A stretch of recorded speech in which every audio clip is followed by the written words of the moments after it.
Right now, the president is saying that Bob Mueller should not testify. Can the president do that and prevent him from testifying? Former Justice official John Yoo on that. John, what do you think? Can he?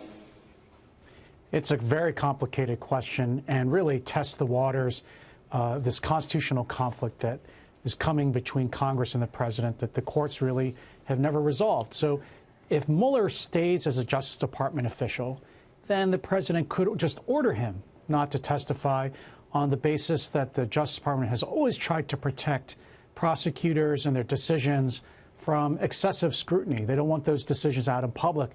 But, you know, we've already crossed that line. The Mueller report already has all the evidence described. You already see the prosecutorial mind at work. And so a lot of the things that the Justice Department usually tries to protect by keeping things confidential are already out there. So the main grounds for preventing someone like Mueller from testifying have really evaporated. All right. Democrats seize on this, say, well, there's a lot that was inferred on the part of Mueller that we want to get to the bottom. Why didn't he make more of an obstruction case against the president? Why did he kind of leave it as a jump ball for us? That's their take. What do you say? Well, on the other side is that Barr and the president could say, look, Mueller has nothing to add. He wrote it all out in the report.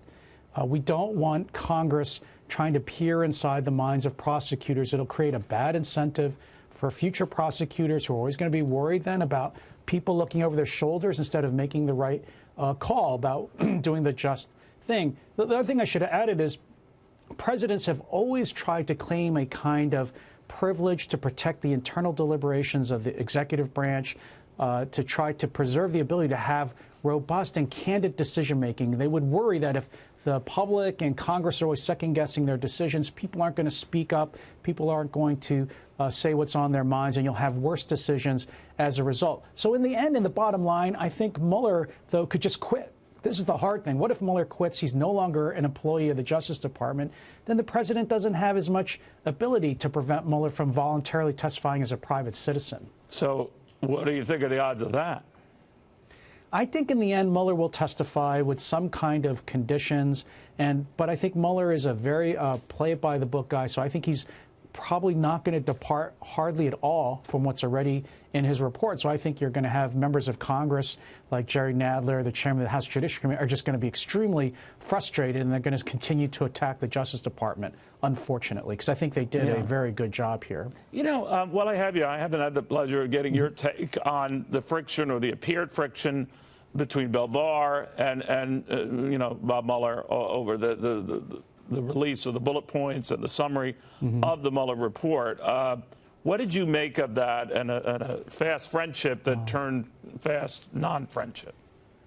Well, I think this is just a silly criticism because Barr's letter, you know, it's just a short summary of the conclusions of the Mueller report. It didn't say it was a summary, and it doesn't matter anymore because now we have the Mueller report itself.